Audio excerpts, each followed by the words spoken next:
Okay so hello दोस्तों, नमस्कार। मेरा नाम है विवेक कुमार। दोस्तों, पिछली वीडियो में हमने बुद्ध धर्म को कवर अप किया है और आज के इस वीडियो में महाजनपद काल के पढ़ेंगे।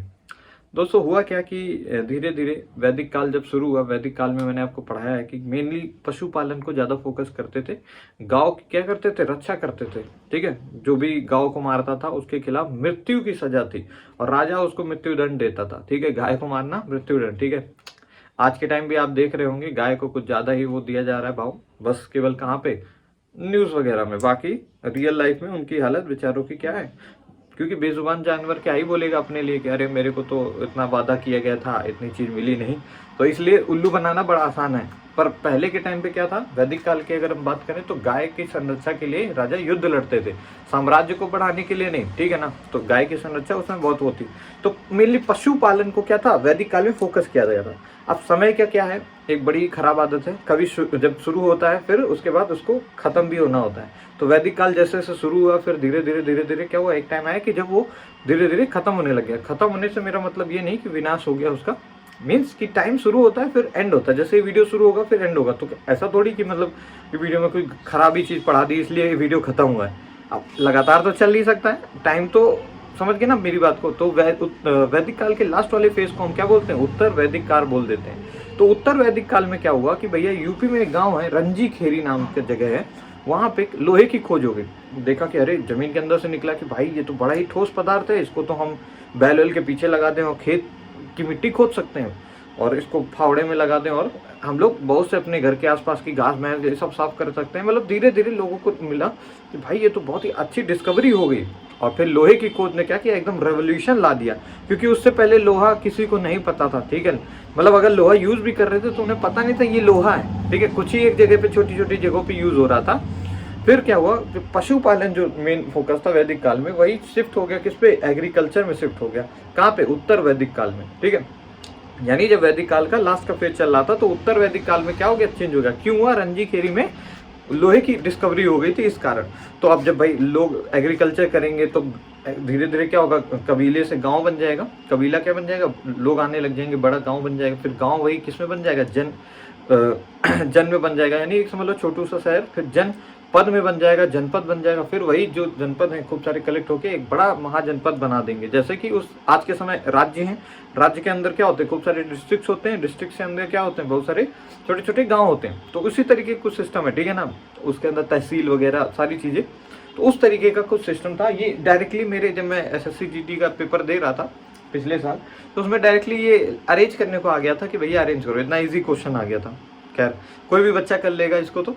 ठीक है, तो इतना समझ आया कि भैया पशुपालन से मेनली एग्रीकल्चर में शिफ्ट हो गई। लोग क्या करने लगे, लोहे का बहुत ज़्यादा प्रयोग होने लग गया शहरों में, मतलब निवास ज़्यादा बढ़ गया लोगों का, गांव से ज़्यादा शहरों में। और धीरे धीरे क्या हुआ, लोहे की मांग बढ़ गई और फिर शहरीकरण हो गया, नगरीकरण हो गया। तो महाजनपद काल क्या है, नगरीयकरण है। और वैदिक काल क्या था, एक ग्राम मतलब गांव की एक अर्थव्यवस्था थी कि पशुपालन से जो दूध घी यही सब उत्पादन होता था। अब क्या है, कृषि आ गई, कृषि में फल आएगा, फूल आएंगे और गेहूं धान ये सब चीजें, यानी उसको बेच के पैसा, मतलब धीरे धीरे अब क्या हुआ कि एक तरीके से इकोनॉमिक एक्टिविटीज बढ़ गई और बढ़ने से क्या हो जाएगा, एक शहरीकरण हो जाएगा, यानी एक इंडस्ट्रियलाइजेशन आप सब लोग बोल सकते हो उस समय के लिए, लोहे की खोज से बस। ठीक है, अब खोज होने के बाद उसको बनाया गया खूब सारी चीजें, यार समझ रहे होगे मेरी बात को। तो चलिए अब देखते हैं कौन से उस समय के महाजनपद थे।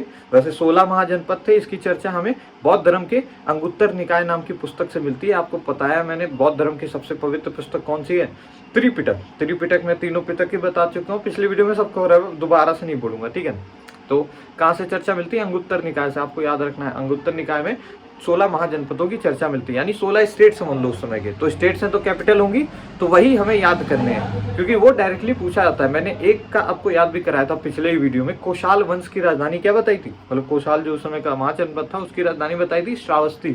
यहाँ पे मैक्सिमम उपदेश दिए हैं किसने, मतलब सबसे ज्यादा उपदेश यानी लेक्चर्स दिए हैं महात्मा बुद्ध ने। ठीक है ना, तो बुद्ध और बुद्धू आपको पिछले वीडियो में बता चुका था। तो अब चलिए बुद्ध बनने की हमारी बारी है। बुद्ध मीन्स कोई भी ज्ञान प्राप्त हुआ इंसान। तो चलिए शुरू किया जाए।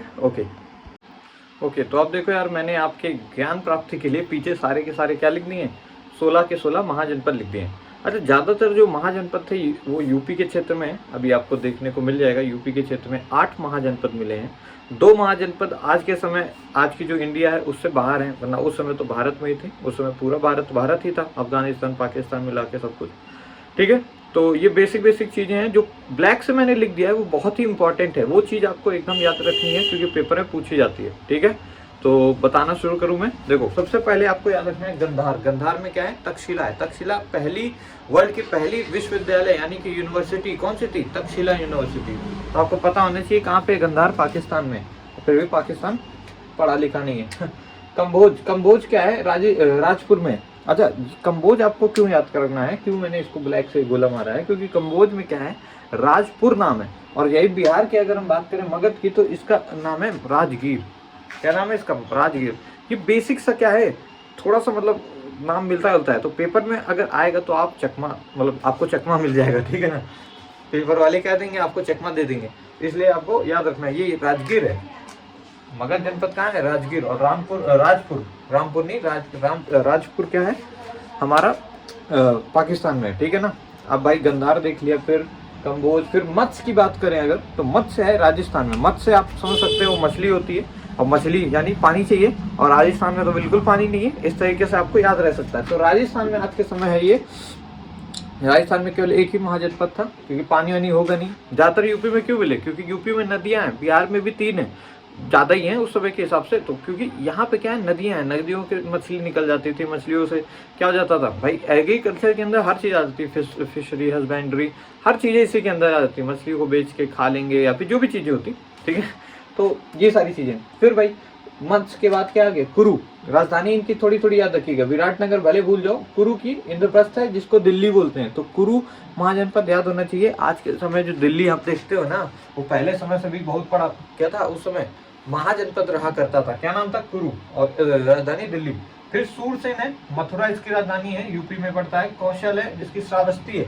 कौशल वंश में, कौशल महाजनपद में कौन रहता था? उंगली मार डाकू रहता था, जो किसी को भी मार के उंगली उसकी काट के क्या करता था? बेच देता था, मतलब माला बना के पहनता था। तो उसको गौतम बुद्ध जी ने ज्ञान दिया था। तो कौशल वंश की राजधानी श्रावस्ती, और श्रावस्ती में ही गौतम बुद्ध जी ने सबसे ज्यादा उपदेश भी दिए हैं, ये भी आपको बता चुका हूँ। फिर भाई चेदी वंश की राजधानी क्या है? शक्तिपति, यूपी में ही पड़ता है, फरुखाबाद वगैरह की तरफ है। फिर वत्स की राजधानी है कौशाम्बी। काशी की वाराणसी है, बेसिक सी बात है। मल्ल जनपद कुशीनगर है, जो कि देवरिया है। देवरिया में कौन सी नदी बहती है? मे बी देवरिया में गंगा ही नदी शायद जाती है यूपी में।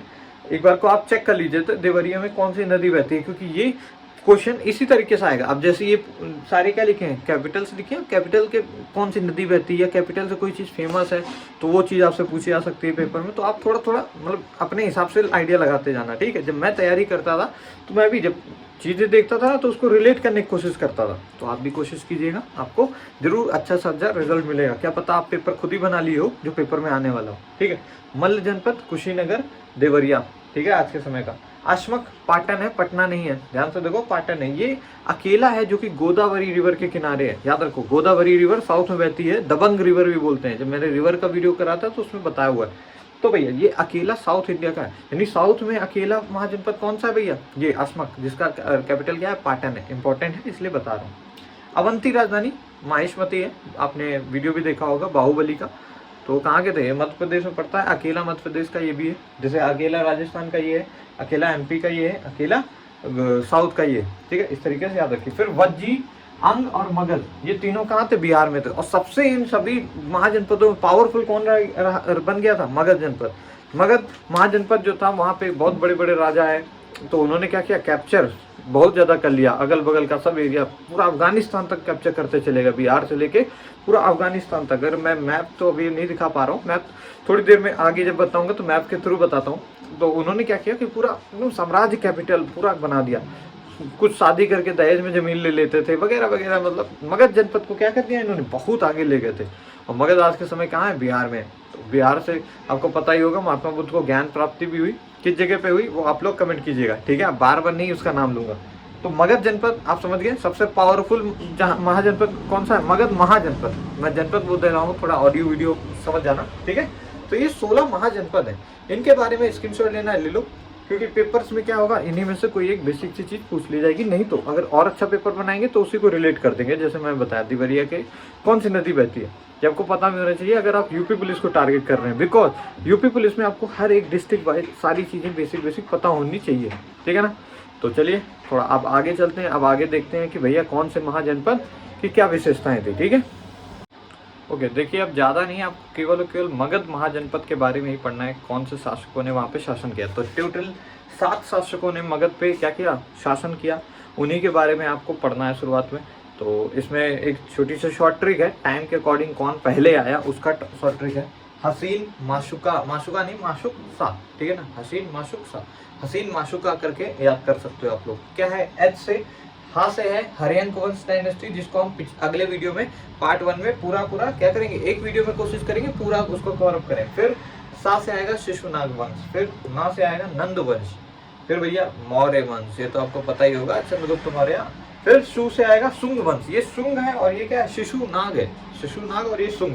का से कर्णव और सा से सातवाहन, मैंने आपको बताया था सातवाहन क्या था, उनको साउथ में भागना पड़ गया था, साउथ के बहुत बड़े राजा थे, डॉन नहीं, ठीक है ना। तो ये वीडियोस हम लोग आगे बनाते रहेंगे। अब हम लोग मेनली राजाओं पे पहुंच चुके हैं, क्योंकि यहाँ से भी डायरेक्टली क्वेश्चन आ जाता था कि किस राजा के काल में कौन सी बड़ी खोज हुई, क्योंकि हर राजा के टाइम पे क्या होगा, कुछ ना कोई महान खोज हुई होगी या फिर कोई महान राइटर उनके यहाँ आया होगा, जो कि मैंने राइटर के सेक्शन में बताया फिर से। लेकिन जब कभी कोई महान राइटर आएगा तो मैं यहाँ पे उसको नाम लेके बताऊंगा ताकि आपको याद होने में आसानी हो। तो इस वीडियो में महाजनपद से भाई इतना ही है, और किसी महाजनपद में उतना कुछ महान चीज़ आपको नहीं पढ़नी है जितनी मगध महाजनपद में आपको क्या करनी है, पढ़नी है। बाकी फिर उसके बाद फिर हम लोग चलेंगे थोड़ा सा मतलब चोल वंश और मतलब साउथ में भी चीज़ देखेंगे, भले ही वहाँ पे महाजनपद केवल एक ही था, कौन सा, गोदावरी नदी के किनारे कौन सा था भाई, अशोक जो भी नाम था अभी आपको दिखाया था, ठीक है। तो वहाँ पे भले ही एक ही महाजनपद था पर फिर भी वहाँ पर भी बहुत बड़े बड़े शासक आए, राष्ट्रकूट शासक आए, पुलकेशन द्वितीय ने जब हर्षवर्धन को हराया था, कौन सा अभिलेख लिखवाया था बेटा, हाथी गुफा अभिलेख। ये सारी चर्चाएं हम शुरुआत में वैसे कर चुके हैं, पर धीरे धीरे क्योंकि हम बार बार उन्हें पढ़ रहे होंगे तो हमारे दिमाग में बैठ जाएगा, इसलिए मैंने इसको शुरुआत में बताया था। आप बीच में जब पढ़ोगे तो फिर से याद हो जाएगा। तो आशा करता हूँ ये वीडियो सीरीज आपको पसंद आ रही होगी। अगर आपको कोई भी लेक्चर देखना है तो आप प्लेलिस्ट सेक्शन में जा सकते हैं और वहाँ से हिस्ट्री नामक प्लेलिस्ट को सेलेक्ट करके आप कहीं भी कोई भी वीडियो देख सकते हैं। तो नमस्कार, धन्यवाद, मेरा नाम है विवेक कुमार। ओके।